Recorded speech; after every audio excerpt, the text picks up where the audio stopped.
시간이 주의 은혜입니다. 오늘도 살아갈 힘을 주셔서 감사하고 오늘도 깨어 하나님 앞에 나오게 하시니 감사합니다. 새벽마다 또한 정한 시간마다 하나님께 부르짖으며 기도하는 시간들이 놓쳐지지 않게 하여 주옵시고 하나님이 허락하신 은혜의 시간들을 살아내되 내 의지와 내 생각이 아니라 하나님의 정권적인 도우심과 인도하심으로 오늘도 새심 얻어 승리하게 하여 주시옵소서. 한 주를 시작하며 한 주를 마감하며 그 모든 것이 주의 은혜여야 합니다. 이번 한 주는 우리가 비대면으로 함께 예배하고 있지만 비대면으로 드리는 이 예배의 한 주가 마감하는 오늘 금요일에 하나님 기뻐하여 주옵소서. 저들의 신앙을 지켰음을 그리고 저들의 신앙이 지켜지고 있음을 앞으로도 온전하게 지켜질 것을 믿으니 하나님 영광받아 주시옵소서. 우리에게 허락하신 시간들이 많지 않습니다. 이 시간들을 온전히 살아내는 저들 되게 하여 주시옵소서.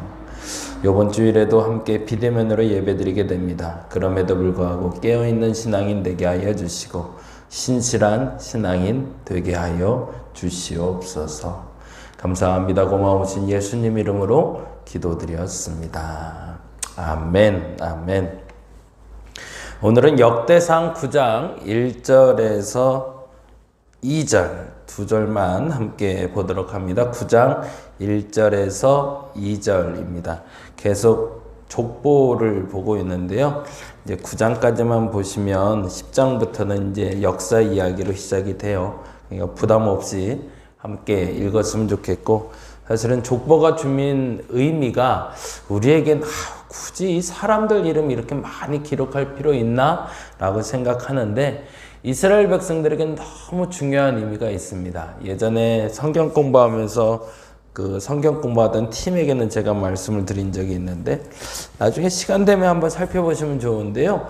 창세기에 기록된 족보나 그리고 지금 역대상 그리고 신약에 기록된 족보들의 공통적인 특징은 아니고요. 공통적인 특징은 의미를 가지고 있다는 거예요. 특별한 의미를 가지고 있다. 그게 이제 공통적인 거라면 다른 차별적인 특징은 어떤 족보는 사람들의 이름을 통해서 사건을 기록하고 있고요. 어떤 족보는 사람들의 이름을 통해서 지명을 기록하고 있습니다. 그 말은 뭘까요? 역사의 흐름을 기억하기 위해서 조상들의 이름이 그렇게 기억돼 온 거죠. 그러니까 이스라엘 사람들이나 우리나 똑같이 동일하게 족보에는 의미를 담습니다. 더 정확히는 사람의 이름에는 의미를 담고 있는데 그 의미가 그 시대를 대변하는 이름이 되는 거죠. 그래서 그 사람의 이름을 들으면 그때 그런 일이 있었구나. 실례로 베레스라는 사람의 얘기를 들으면 그때 땅이 난이었구나. 노아 그때 무언가 어려운 일이 있었고 노아라는 사람이 평안을 가져왔구나 라는 식으로 그때 당시의 역사적인 사건과 연결된 이름이다 라고 생각하고 보시면 좋겠고요.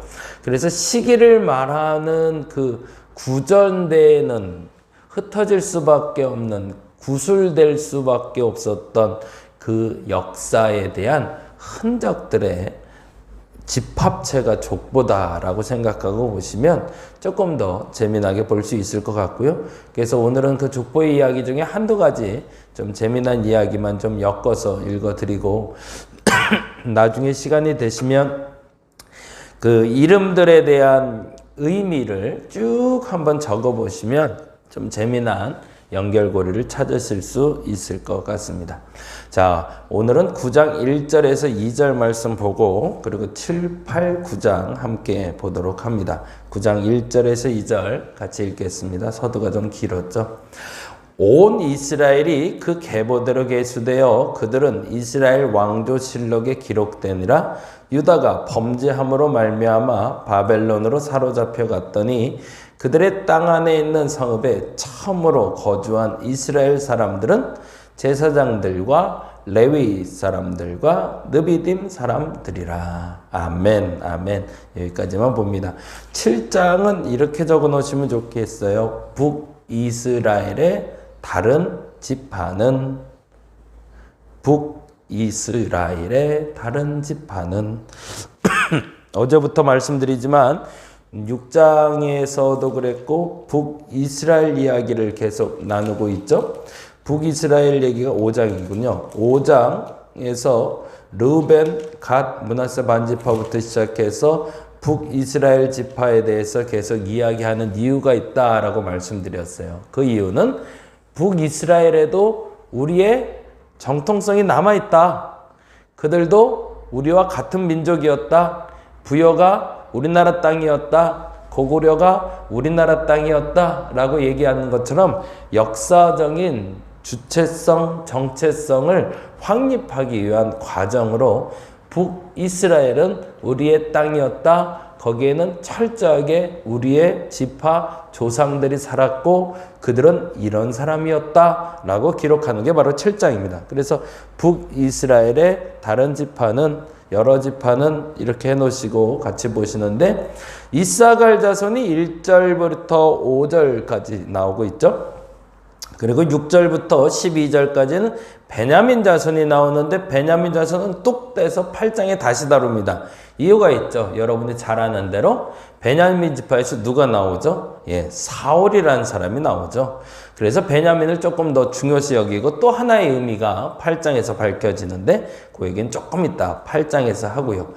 1절에서 5절은 이사갈 자손, 6절에서 12절은 베냐민 자손, 13절 한 절밖에 없지만 납달리 자손, 그리고 14절부터 19절까지는 므낫세 자손, 20절부터 29절까지는 에브라임 자손, 30절부터 40절까지는 아셀 자손 이야기가 나옵니다.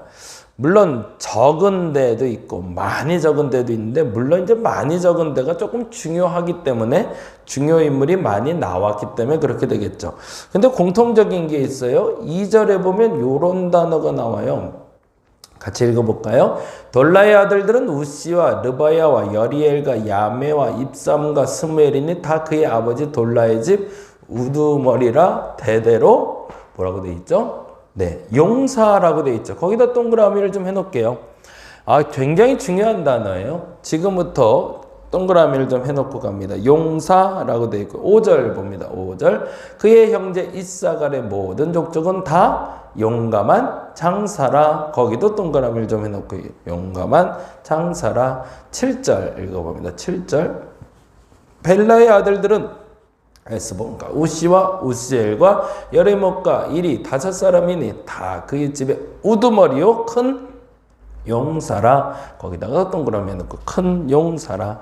8절 9절 베겔의 아들들은 스미라의 요아스와 엘리에셀과 엘요네와 오므리와 여메롯과 아비야와 아나돗과 일메넷과 베겔의 아들들은 모두 이러하며 그들은 다 그 집에 우두머리요 뭐라고 돼 있죠? 네, 그렇죠. 용감한 장사라.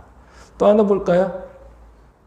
11절 또 여디아웰의 아들들은 모두 그 집에 우두머리요 큰 용사라. 왜 이 단어를 자꾸 동그라미를 치라고 그랬을까요?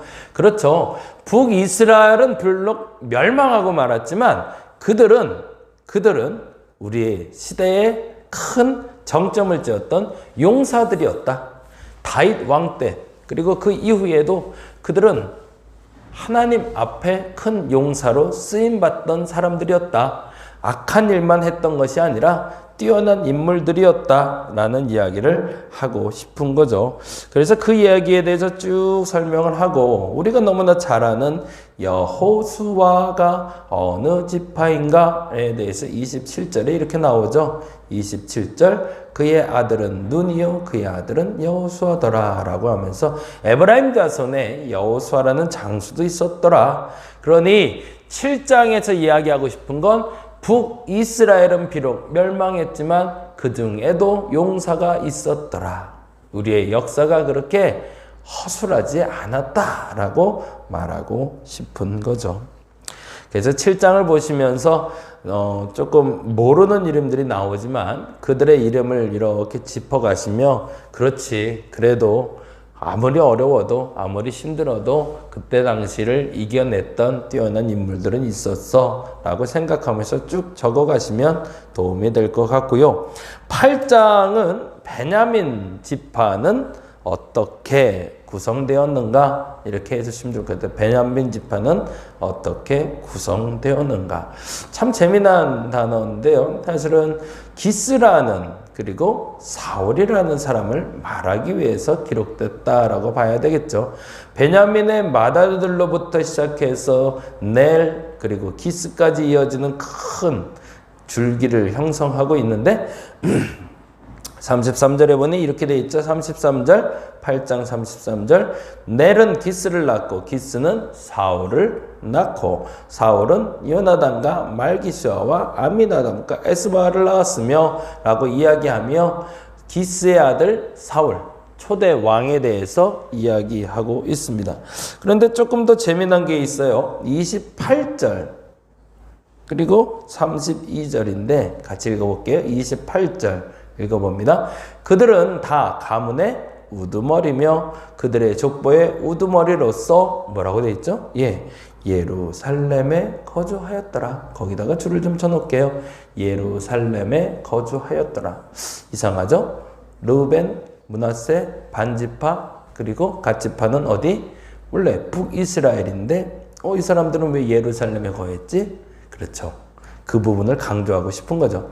그리고 또 하나 나오네요. 32절에 보니 미글롯은 시므아를 낳았으며 그들의 친척들과 더불어 마주하고 뭐라고 되어 있어요? 네, 예루살렘에 거주하였더라. 거기도 또 줄을 쳐놓을게요. 참 재미난 단어인데요.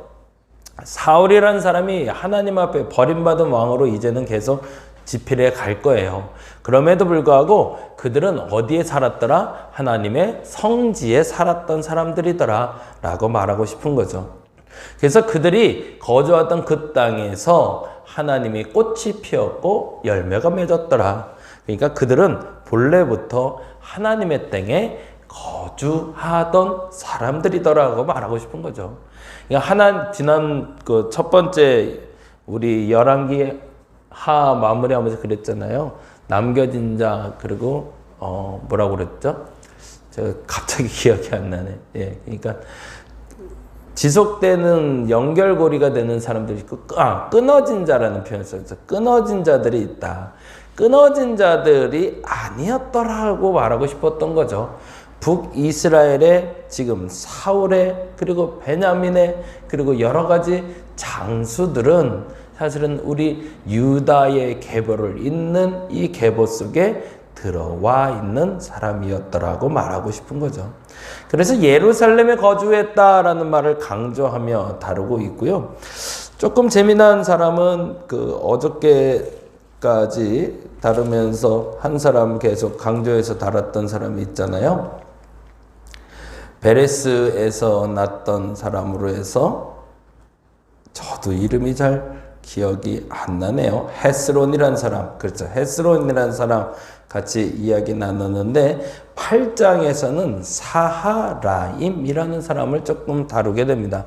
이 얘기는 이제 성경을 한 장 한 장 나눌 때 조금 저도 더 많이 공부하고 여러분과 나눴으면 좋겠는데 재미난 사람이 나와요. 8장 8절에 사하라임이라는 사람이에요. 8절에 보니 이렇게 돼 있죠. 사하라임은 두 아내 후심과 바라를 내보낸 후에 모압 땅에서 자녀를 낳았대요. 유다와 비슷하죠. 유다도 12지파 12형제와 떨어져서 따로 나와서 살다가 결혼해서 아이를 낳게 되잖아요. 그래서 아이를 셋을 낳고 그 아이들이 죽고 그리고 나서 셀라 하나 남았는데 내게 줄게 말게 그러다가 결국에는 며느리 다말에게서 내가 잘못했구나 라고 깨닫고 새로운 기회를 맞이한 유다가 새롭게 다말을 아내로 맞이하며 베레스가 나왔고 거기서 후손들이 나왔더라라고 얘기한 것처럼 사하라임이라는 사람이 베냐민에도 나옵니다. 그리고 사하라임은 이렇게 기록되고 있어요. 8절에 보니 사하라임은 두 아내 후심과 바라를 내보낸 후에 모압 땅에서 자녀를 낳았대요. 그건 무슨 말일까요? 후심과 바라를 내쫓고 새로운 결혼을 했다는 거죠. 그럼 그의 아내 이름은 뭘까? 9절에 보니 그의 아내 호데스에게서 낳은 자는 이렇게 기록되네요. 그러고 보면 사하라임은 후심과 바하라라는 여인들과 결혼했다가 이후에 모압 땅에서 호데스라는 한 여인과 결혼하여 자녀를 낳았다는 거죠. 그리고 그 자녀들이 우두머리가 되었다라는 얘기를 9절에서 10절에 다루고 있습니다. 근데 그런 후에 11절에 다시 한번 이렇게 얘기해요. 11절에 볼까요? 또 그의 아내 후심에게서, 거기다가 좀 줄을 쳐놓을게요. 재미난 일인데 이 후심이 다말과 비슷한 역할을 하게 됩니다. 사실은 사하라임은 후심을 버렸지만 후심은 그 대를 이어서 베냐민 지파의 큰 계보를 이으게 됩니다. 어제도 말씀드렸지만 다말과 유다의 차이점이 있었습니다. 유다는 잘못을 인정하고 돌아왔을 때 새로운 기회를 얻었고, 그리고 다말은 본인의 신념을 지켰을 때 하나님께 은혜를 입었다라고 말씀드렸어요. 뿐만 아니라 오늘 본문에서도 사하라임은 돌아올 기회가 있었으나 돌아오지 않아서 기회를 잃어버렸고, 그리고 지금 아내 후심은 자신의 신념을 끝까지 지켜서 그 나라의 큰 계보를 이루게 되었더라라고 여러분이 기억하시면 좋을 것 같아요. 그러면 8장을 보시면서 그런 묵상이 가능하겠네요. 과연 나는 어떤 신념을 지녀서 이 땅에서 하나님의 계보를 잇는 사람일까? 아니면 어떤 잘못에 대해서 인정해서 그 계보를 잇는 사람일까? 라는 유다와 다말의 질문을 사하라임과 후심을 통해서 다시 한번 던질 수 있는 거죠. 그래서 이스라엘이 계속 끊어졌던 가장 큰 이유, 그리고 이어졌던 가장 큰 이유는 어디에 있는지를 여기서 찾게 됩니다. 결국에는 잘못을 했더라도 회개하고 돌아오면 하나님이 붙잡아 주시지만, 안타깝게도 회개하고 돌아오지 않으면 버림받는 것이고, 또 하나 다말처럼, 그리고 지금 후심처럼 그럼에도 불구하고 어떤 상황에도 불구하고 그 믿음이 흔들리지 않고 붙들고 있는 사람은 결국엔 그 사람을 통해서 하나님의 계보가 이어지게 한다라는 얘기죠. 그리고 나서 이제 9장을 봅니다. 9장은 귀한 자들은 누구인가? 이렇게 기록해 놓으시면 좋을 것 같아요. 9장은 귀한한 사람들은 누구인가?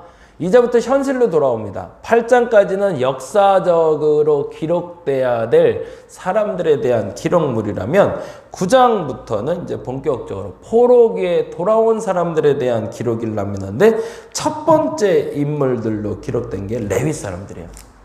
그만큼 에스라는 지금 성전 회복이 시급했고, 이 성전 회복을 위해서 다른 여느 지파보다 레위 지파가 가장 우선적으로 움직였다고 말하고 싶었던 거죠. 그리고 나서 이제 10장에 그때 이제 사울 얘기를 시작하기 위해서 35절부터 44절, 9장 35에서 44절에 사울의 족보를 다시금 더듬어 가기 시작합니다. 그러면 9장 1절에서 2절 같이 한번 볼까요? 이 부분을 다시 한번 보고 오늘 마무리하려고 합니다. 1절입니다. 온 이스라엘이 그 계보대로 계수되어 그들은 이스라엘 왕조실록에 기록되니라. 이 말이 중요해요. 줄 쳐놓을게요. 온 이스라엘이 그 계보대로 계수되어 그들은 이스라엘 왕조실록에 기록되니라. 무슨 말일까요? 네, 지금까지의 모든 기록은 한 번도 하나님의 생명책에서 지워지지 않았다라고 선포하고 싶은 거죠. 북이스라엘도 계속 반복해서 말씀드린 것처럼 북이스라엘도 남유다도 하나님 앞에 흔들림 없이 지금까지 지속되는 계보가 있었다. 물론 흔들린 것도 있었지만 그 얘기를 하고 싶었던 거죠. 그런데 이렇게 되죠. 다시 한번 읽을까요? 온 이스라엘이 그 계보대로 계수되어 그들은 이스라엘 왕조실록에 기록되니라. 유다가 범죄함으로 바벨론에 사로잡혔으니 이제는 유다 얘기로 넘어가자는 거죠. 북이스라엘 얘기 여기까지 했으면 됐고 이제 유다 얘기 한번 해봅시다. 그래서 지난번 말씀드린 대로 열왕기 상하는 북이스라엘을 중심으로 기록된 책이라면 역대상하는 유다를 중심으로 기록된 책이라고 말씀드렸죠. 유다가 범죄함으로 바벨론에 사로잡혔었더라. 그러면서 이제 유다의 이야기를 좀 해보자라는 얘기입니다. 그리고 2절에 이렇게 됩니다. 그들의 땅 안에 있는 성읍에 뭐라고 돼 있죠? 처음으로, 거기 동그라미 해놓을게요. 이 굉장히 중요하죠. 첫 발을 디딘 사람이 누군가? 뭐라고 되어 있죠? 처음으로 거주한 이스라엘 사람들은 누구래요? 제사장들과 레위인들과 느비님 사람들이라 라고 되어 있습니다. 제사장 이해되죠? 레위인 이해되죠? 왜 이들을 기록했는지. 그리고 또 하나, 느비딤은 누굴까요? 느비딤은 예전에 제사장과 레위인을 도와서 짐꾼 역할을 했던 사람들입니다. 이름의 뜻은 주어진 사람들, 드려진 사람들이라는 뜻을 갖고 있는데 몸종이나 노예처럼 활용되던 사람들이에요. 이게 제사장도 아니고 레위인도 아니지만 성전의 기물을 나르며 성전 일을 돕던 사람들을 말하고 있는 거죠. 그건 뭐예요? 제사장, 레위인, 느비딤이 왔다는 건 온전히 하나님의 성소를 다시금 회복할 사람들이 모였더라라는 얘기죠. 오늘은 그렇게 기도했으면 좋겠습니다. 어려운 시대에 첫 발을 딛는 사람이 여러분이 되었으면 좋겠습니다. 여러분이 그 제사장이 되어주시기 바랍니다. 레위인이 되어주시기 바랍니다. 그리고 느비딤이 되어주시기 바랍니다.